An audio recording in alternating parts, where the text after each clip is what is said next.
Hello and welcome to another episode of the Kid Stories Podcast. I'm Phil Bechtel. Let's get into a shout-out.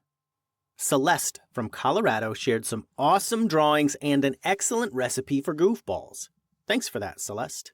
I think if you were a character in the stories, you'd be a magic tinker who could make anything in her workshop, and your creations always worked, and you could even make them come alive with your tinker magic. Thanks for listening, Celeste. Today's story is part one of a new series titled The Orphan Rebels. This is The Orphan Rebels, Part 1. The Heart Signal.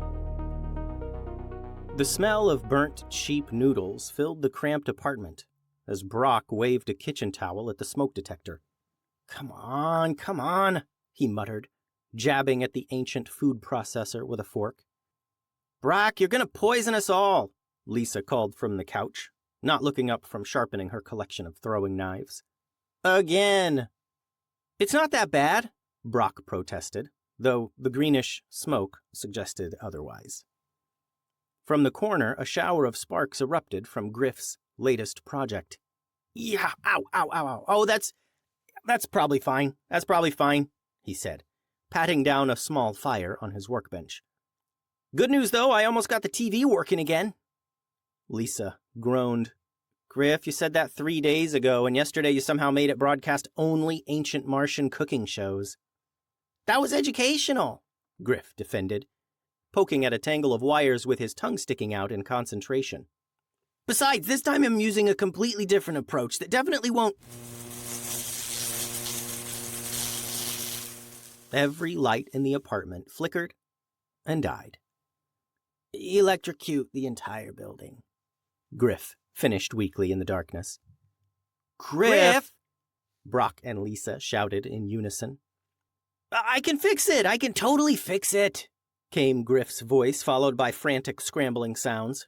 Just give me 1 second. And the lights blazed back to life, twice as bright as before, then settled to normal. The entertainment screen flickered on, displaying a news anchor's face. Ha! See? Griff beamed, his hair standing straight up from static electricity. Good as new! Well, mostly new. Sort of newish.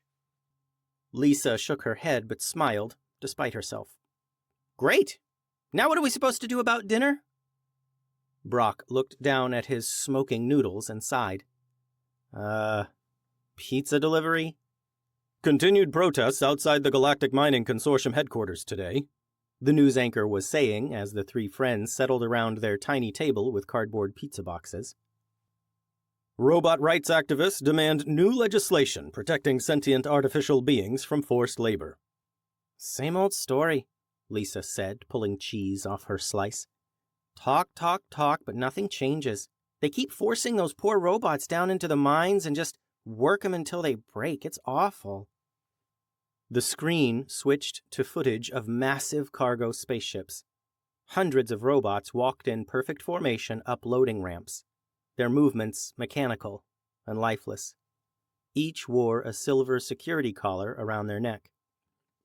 The mining ships departed this morning for the outer asteroid colonies, the reporter continued.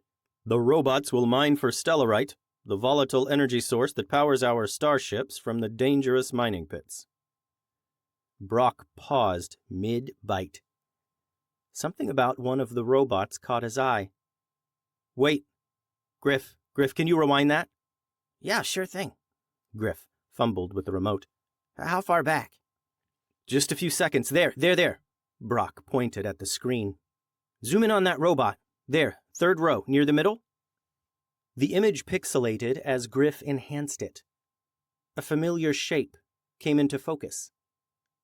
A humanoid robot with gentle features, and a faded red heart painted on her metallic chest. Lisa's pizza slice dropped from her hand. No way. That's... Brock's voice cracked. That's Alice! As if responding to her name, the robot on screen turned toward the camera. Her movements were stiff, controlled by the collar. But for just a moment her hands moved to her chest. She pressed both palms over the painted heart, forming a larger heart shape with her fingers, exactly like she used to do when tucking them in at the orphanage. The image lasted only a second before she continued up the ramp with the other captive robots. But it was enough. Griff's usual grin vanished. They sold her to the mines? But she's not a labor bot, Leesa said, her voice rising with anger. She's a NannyBot. She took care of us. She read us stories, helped us with our homework, sang us to sleep when we had nightmares. Brock stood up so fast his chair fell over. They can't do this to her. She's a NannyBot. She's family. She doesn't belong in the mines. It had been on the news feed for months. The mining companies were buying up old sentient robots and forcing them to work in the mines harvesting stellarite.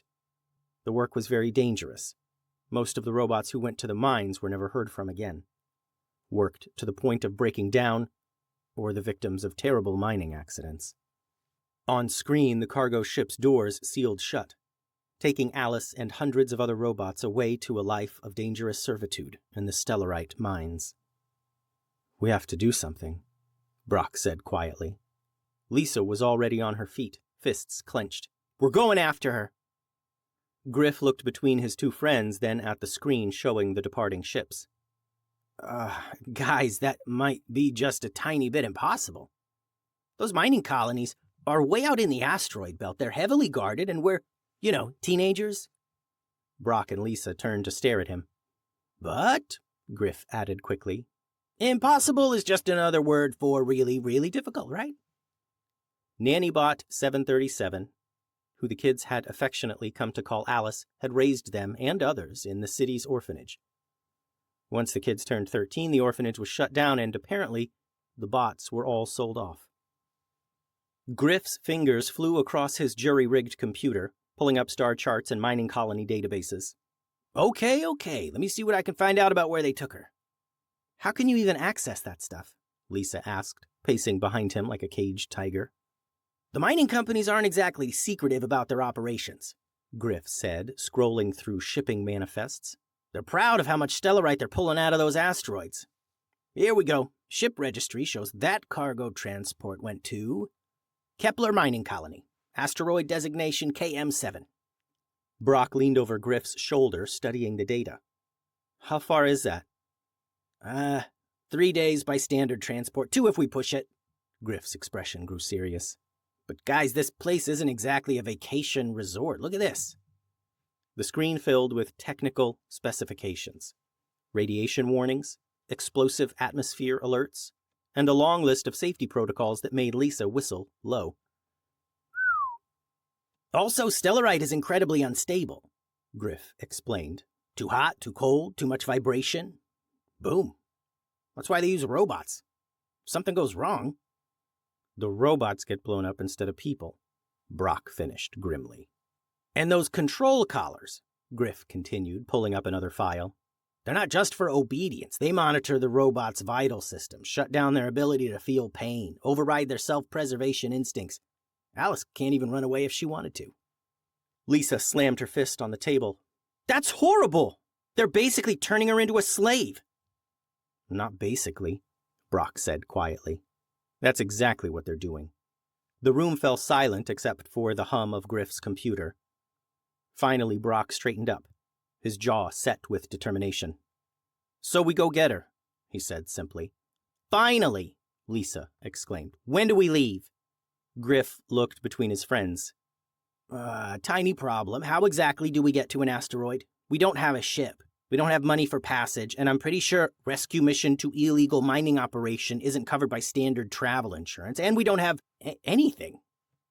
Brock was already moving toward their small storage closet. Well, then we make it happen. We've got some valuable stuff we can sell, and there are people who might help us. People? Griff asked. The robot rights groups, Brock said, emerging with a box of their few possessions. They're always talking about taking action. Well, here's their chance. The next morning found them in the bustling marketplace of Lower District, haggling with vendors and pawn shop owners. Brock sold his prized collection of vintage comic books. Leesa parted with her set of competition throwing knives, though she kept her favorites. Griff reluctantly traded his collection of rare computer chips and some advanced sensors he had repaired. "This should be enough for basic weapons," Brock said, counting their credits. "But we still need a ship." Their answer came from an unexpected source. Rebecca Loomis, a volunteer with the Robot Liberation Front, met them in a dingy cafe near the spaceport. "You kids are either very brave or very stupid," she said, sliding a datapad across the table. "Maybe both." "We just want to help Alice," Brock said. Rebecca studied their faces. "The front has been looking for a way to get someone inside those mining operations. Official channels aren't working, and adult infiltration teams get spotted too easily. But 3 kids... We're not exactly inconspicuous," Leesa pointed out.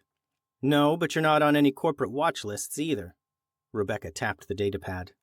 "There's a cargo hauler, the Rust Bucket. It's old, it's ugly, and it barely passes safety inspections. But it'll get you there." Griff's eyes lit up. "We get to keep it?" "If you survive, sure." Rebecca's expression grew serious. "But understand what you're signing up for. Those mining colonies are dangerous. The Reds' security systems are military grade, and if you get caught..." "We won't get caught," Leesa said confidently. "Famous last words," Rebecca muttered, but she was smiling slightly. "All right, let's get you equipped." The Reds, Rebecca mentioned, was an acronym that stood for Remote Enforcement Defense Systems. It referred to the guard bots. They were big, red, mean robots controlled by humans on ships far away from the trouble. Kind of like drones. They were the main force on the mining colonies that kept the captured worker bots in line. Rebecca led the group to a weapons dealer to get some gear so they could defend themselves against these Reds. The weapons dealer operated out of a converted shipping container behind the spaceport. His name was Tank, and he looked like someone had inflated a boulder and given it arms. "Kids, huh?" Tank rumbled, looking them over. "Rebecca says you're going up against Reds. You're going to need something with punch." Brock gravitated toward a sleek laser rifle with multiple settings. "Versatile," Tank approved. "Good range, non-lethal options if you need them." Lisa's eyes gleamed as she examined a pair of matching plasma pistols. "Fast draw? Rapid fire?" she said, testing the weight. "Perfect." Griff picked up what looked like a standard stun blaster, then immediately started attaching random gadgets to it from his toolkit. "What if I modified the power coupling and added a signal booster? And maybe a magnetic grapple and..." "Kid," Tank interrupted, "you're going to blow your own hand off." "Probably," Griff agreed cheerfully, continuing his modifications anyway. 2 hours later, they stood in the Rust Bucket's cramped cockpit. The ship lived up to its name. Patches covered patches. Half the control lights didn't work, and something was definitely leaking in the engine compartment. "She's not much to look at," Griff admitted, running his hands over the controls. "But the engines are solid, and I can probably fix most of the broken stuff during the flight." "Probably?" Brock asked. "Okay, definitely. Or maybe. Look, we'll get there in one piece, I promise." Leesa was already strapping on her weapons harness. "So when do we leave?" Brock looked at his friends. Griff, grinning despite his nervousness. Leesa practically vibrating with eagerness to fight. Both of them ready to follow him into danger to save someone they loved. "Right now," he said. "Let's go get Alice." The end. Thanks for listening, friends. The website is kidstoriespodcast.com. Send all your drawings and things to kidstoriespodcast@gmail.com. Adios.